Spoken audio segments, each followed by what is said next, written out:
And we're back on Second Street talking with award-winning investigative journalist Sam Cooper about a number of different issues related to the border, drugs, foreign interference in Canada. Sam's also the author of Willful Blindness. Sam, before the break, you were talking about sort of the US's concerns. Everyone's heard it now. Trump is upset about drugs coming into the US from Canada. A lot of people in the media will say, well, yeah, but it's minuscule. How much has been caught at the border from Canada pales in comparison to how much is caught at the Mexican US border. Is that true from where you sit? Or what's your take on that claim?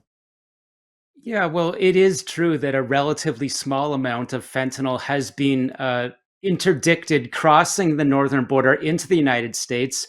I'm not sure of the reasons, Hmm. for those totals, but what is a fact is that Canada is a fentanyl exporter nation, and as I've said, the U.S. government has been uh, urgently reaching out to our government at a bipartisan level from the U.S. for years, saying Canada has become a fentanyl exporter hub. So it's not only going to the United Hmm. States, it's going to Australia, it's going to Europe, and Canada is a problem.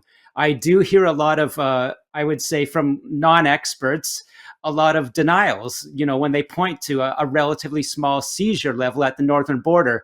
But what they can't deny, as my US and Canadian government sources point to, is that British Columbia, especially, has become the home of super labs.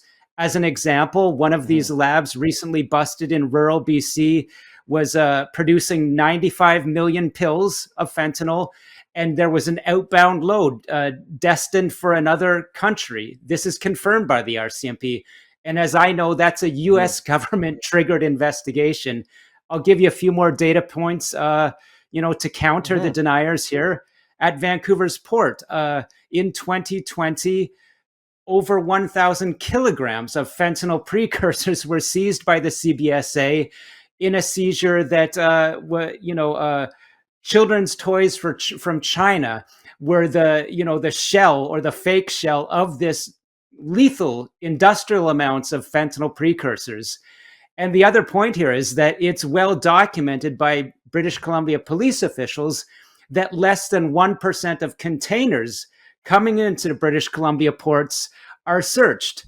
And so, as I've also Hmm. reported for the Bureau, this is a long-standing concern that Canada, for some reason, removed its federal port police from Vancouver's port in the 1990s. This was against the direct warnings of Canada's Police Association.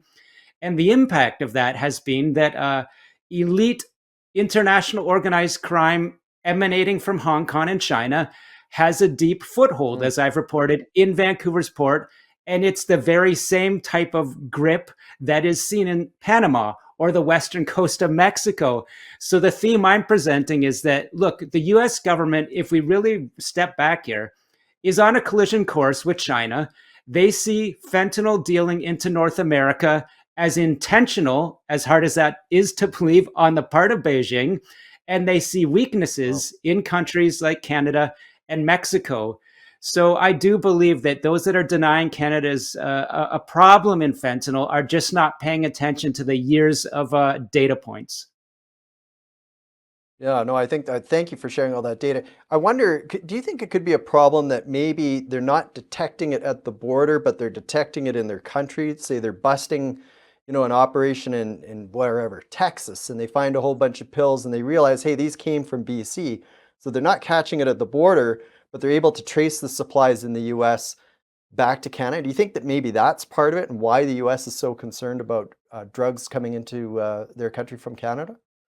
I do believe that the US government and intelligence agencies' knowledge and concerns go a lot deeper than, simple border seizure data. As an example, Hmm. the US Attorney General sanctioned 6 entities about a year ago, some in China, one in Canada, none in Mexico. So that's indicating that at a high level, the US government understood that corporate entities responsible for the production of fentanyl were a concern, again, in China and Canada. Hmm. Mexico was not sanctioned there. You make a good point. The fentanyl is being transshipped, is being produced in Canada, it's being transshipped around the world, and it can come into various ports. As an example, I reported last week, 1 pound of fentanyl was seized at the Seattle port.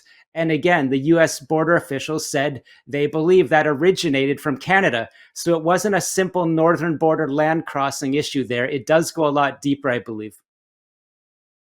Okay. All right. We'll be back with more just after this commercial break.